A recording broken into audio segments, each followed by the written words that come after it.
दोस्तों, इस वीडियो में हम जानेंगे कि महारथी कर्ण युद्धस्थल में भीमसेन को पराजित कर देते हैं और कर्ण भीमसेन को न जाने क्या क्या अपशब्द कह देते हैं, जैसे पेटू, भीरू और अन्य अपशब्द कह देते हैं। और जब भीमसेन महारथी अर्जुन के पास जाते हैं और ये सारी बातें सुनाते हैं, तब अर्जुन बहुत ही गुस्से में हो जाते हैं।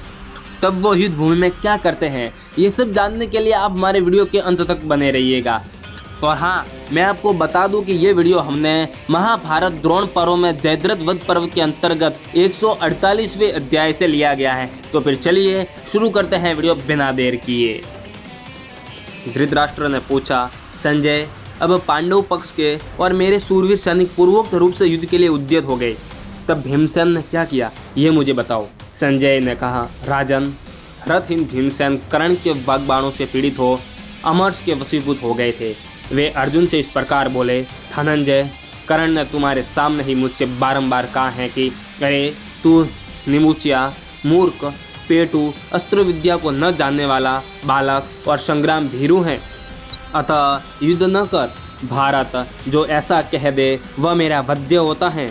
उसने मुझे ऐसा कह दिया। महाबाहु कुंती कुमार, ऐसा कहने वाले के वध की यह प्रतिज्ञा मैंने तुम्हारे साथ ही की थी। ये कर्ण का वध जैसे ही मेरा कार्य है वैसे ही तुम्हारा भी है, इसमें संशय नहीं है। नरश्रेष्ठ, कर्ण के वध के लिए तुम मेरे इस कथन पर भी ध्यान दो। धनंजय, जैसे भी मेरी वह प्रतिज्ञा सत्य हो सके वैसा प्रयत्न करो। भीमसेन का यह वचन सुनकर अमित पराक्रमी अर्जुन युद्धस्थल में कर्ण के कुछ निकट जाकर उससे इस प्रकार बोले, कर्ण, कर्ण, तेरी दृष्टि मिथ्या है।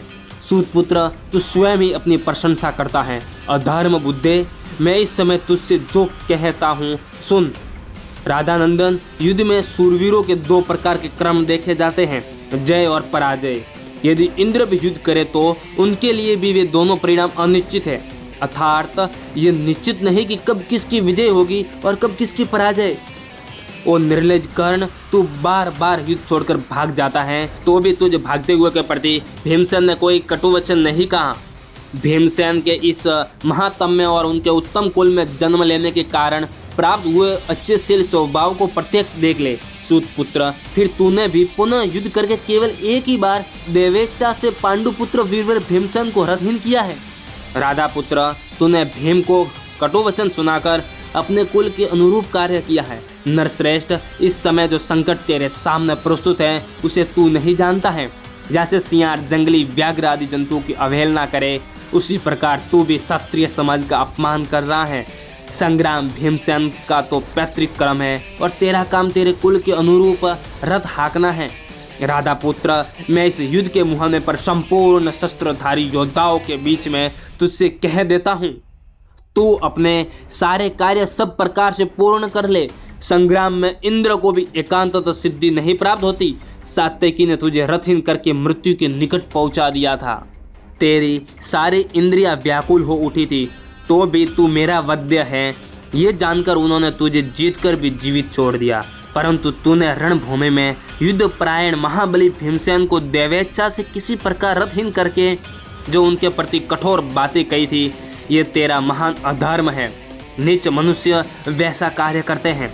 नरश्रेष्ठ, सूरवीर, सज्जन शत्रु को जीतकर बढ़ कर बातें नहीं बनाते, किसी को कटु वचन नहीं कहते हैं और न किसी की निंदा ही करते हैं। सूतपुत्र, तेरी बुद्धि बहुत ओछी है, इसलिए तू बिना जान से बूझे बहुत सी न सुनने योग्य असंबद्ध बातें बक जाया करता है। तूने युद्ध में संलग्न श्रेष्ठ व्रत के पालन में तत्पर पराक्रमी और शूरवीर भीमसेन के प्रति जो अप्रिय वचन कहा है, तेरा यह कथन ठीक नहीं है।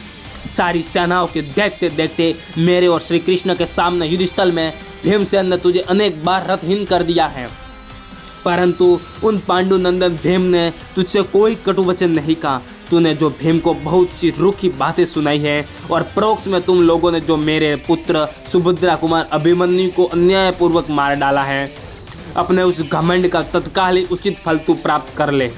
दुर्बते, मूढ़, तूने अपने विनाश के लिए अभिमन्यु का धनुष काट दिया था, अतः तू मेरे द्वारा भृत्य पुत्र तथा बंधु बांधवों सहित प्राण दंड पाने योग्य हैं। तू अपने सारे कर्तव्य पूर्ण कर ले, तुझे भारी भय आ पहुंचा है।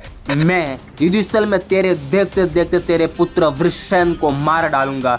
दूसरे भी जो राजा अपनी बुद्धि पर मोह छा जाने के कारण मेरे समीप आ जाएगा, उन सब का संहार कर डालूंगा। इस सत्य को सामने रखकर मैं अपना धनुष छूता हूँ, क्या शपथ खाता हूँ। ओ मूढ़, तुझे अपवित्र बुद्धि वाले अत्यंत घमंडी सहायक को युद्धस्थल में धराशायी हुआ देखकर मूर्ख दुर्योधन को भी बड़ा पश्चाताप होगा।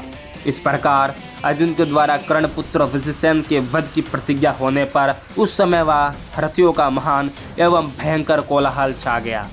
दोस्तों, अगर आपको इस वीडियो का अगला भाग भी चाहिए तो आप हमें कमेंट कर दीजिएगा, हम आपके लिए अगला भाग जरूर लाएंगे। और ये वीडियो आपको कैसा लगा आप हमें कमेंट में ज़रूर बताइएगा। और वीडियो पसंद आया हो तो लाइक, शेयर और कमेंट जरूर कर दीजिएगा। और अभी तक आपने हमारे चैनल को सब्सक्राइब नहीं किया तो सब्सक्राइब करें और पास में आए बेल आइकन को भी दबा दें, ताकि जैसे ही हम वीडियो अपलोड करें उसकी नोटिफिकेशन आपके पास सबसे पहले पहुँच जाए।